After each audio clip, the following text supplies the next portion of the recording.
وبرکاتہ۔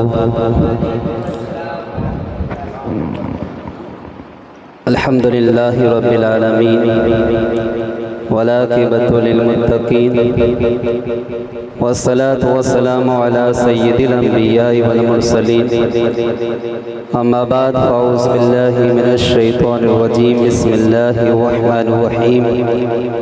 ان الدین عند اللہ الاسلام، صدق اللہ العظیم وصدق رسولہ النبی الامین الکریم، نحن علی ذلک لمن الشاہدین والشاکرین والحمد للہ رب العالمین۔ معزز سامعین حضرات، خطبہ مسنونہ کے بعد قرآن مجید و فرقان حمید کی مشہور و معروف آیت کریمہ کو تلاوت کرنے کا شرف حاصل کیا ہے۔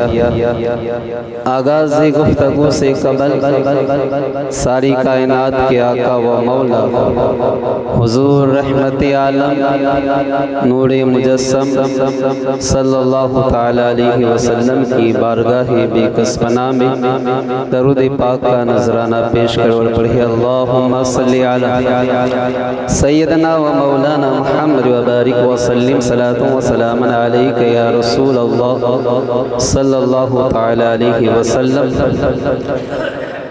ارشاد باری تعالیٰ ہوا ان الدین عند اللہ الاسلام، بے شک اللہ کے نزدیک پسندیدہ اور محبوب دین صرف اسلام ہے۔ حضرت ابراہیم آجوری رحمت اللہ تعالی علیہ ایک بزرگ ہوئے ہیں۔ ایک دن آپ تنور جلا رہے تھے، اتنے میں ایک غیر مسلم بے دین وہاں آ گیا۔ آپ نے اسے اسلام کی دعوت دیتے ہوئے فرمایا کہ اسلم فلا تدخل النار، یعنی مسلمان ہو جا جہنم کی آگ سے بچ جائے۔ تو اس نے کہا کہ اگرچہ آپ مسلمان ہیں، کلمہ پڑھتے ہیں، البتہ جہنم کے معاملے میں اور آپ برابر ہیں۔ آپ نے بھی آگ میں جانا ہے، میں نے بھی جانا ہے۔ آپ ہی کی کتاب قرآن مجید میں ہے کہ وَإِن مِّنكُمْ إِلَّا وَارِدُهَا، یعنی تم میں سے ہر ایک دوزخ پر سے گزرنے والا تھا۔ تو پتہ چلا کہ جہنم میں آپ بھی جائیں گے، میں بھی جاؤں گا۔ تو اگر آپ چاہتے ہیں کہ میں اسلام قبول کر لوں تو مجھ پر اسلام کی حقانیت کو واضح کر دیں، اسلام کی صداقت اور سچائی کی کوئی دلیل، کوئی نشانی بتائی۔ یہ سن کر حضرت ابراہیم آجوری رحمت اللہ تعالی علیہ نے اس کی چادر لی اور اپنی چادر بھی اتار لی، دونوں چادروں کو آپس میں لپیٹا اور لپیٹ کر جلتے ہوئے تندور میں ڈال دیا۔ تھوڑی دیر کے بعد خود تندور میں اترے، چادریں باہر نکالی تو کیا دیکھا کہ اس غیر مسلم کافر کی چادر جل کر راکھ بن چکی تھی، جبکہ حضرت ابراہیم آجوری رحمت اللہ تعالی علیہ کی چادر بالکل صحیح سلامت تھا۔ یہ کرامت دکھا کر فرمایا کہ ہم دونوں کا جہنم پر وارد ہونا یوں ہی ہوگا، غیر مسلم جہنم کی آگ میں جل جائے گا اور مسلمان سلامتی کے ساتھ گزر جائے گا۔ یہ دیکھ کر اس نے کلمہ پڑھا اور مسلمان ہو گیا۔ محترم حضرات، اس واقعے میں قرآن مجید کی جس آیت کریمہ کا ذکر ہوا یہ سورہ مریم کی آیت کریمہ۔ اللہ تعالیٰ فرماتا ہے وَإِن مِّنكُمْ إِلَّا وَارِدُوهَا، یعنی تم میں سے ہر ایک جہنم سے گزرنے والا ہے۔ اس کا معنی اور مطلب یہ ہے کہ پل صراط جہنم کی پشت پر رکھا جائے، ہر ایک کو اوپر سے گزرنا ہوگا۔ ہاں جو مسلمان ہوگا وہ سلامتی کے ساتھ گزر جائے گا، اور جو غیر مسلم ہوگا، بے ایمان ہوگا، بے دین ہوگا، وہ کٹ کر جہنم کی گہرائی میں جا گرے گا۔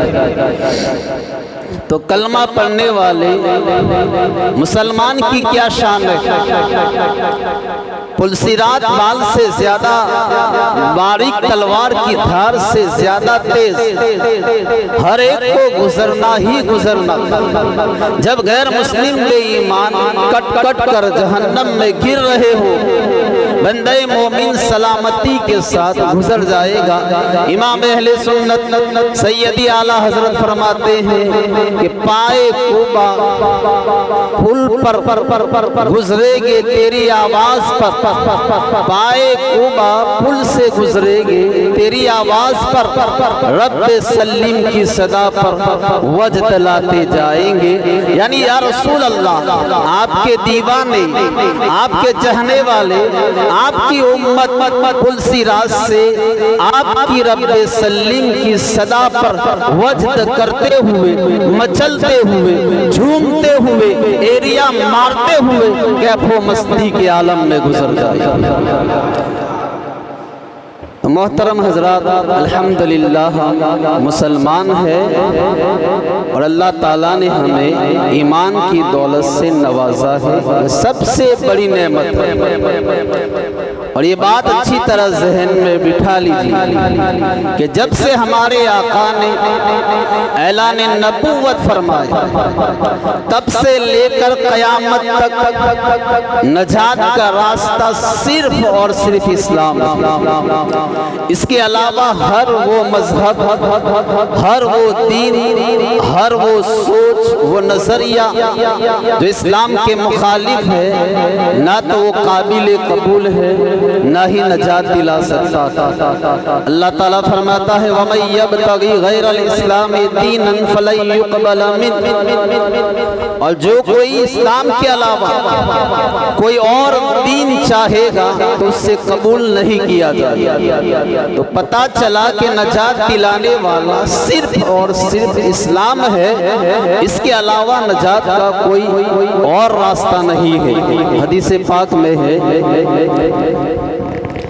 درود پاک پڑھی اللہم صلی علی سیدنا مولانا محمد و بارک وسلم صلاۃ و سلام علیک یا سیدی یا رسول اللہ صلی اللہ علیہ وسلم۔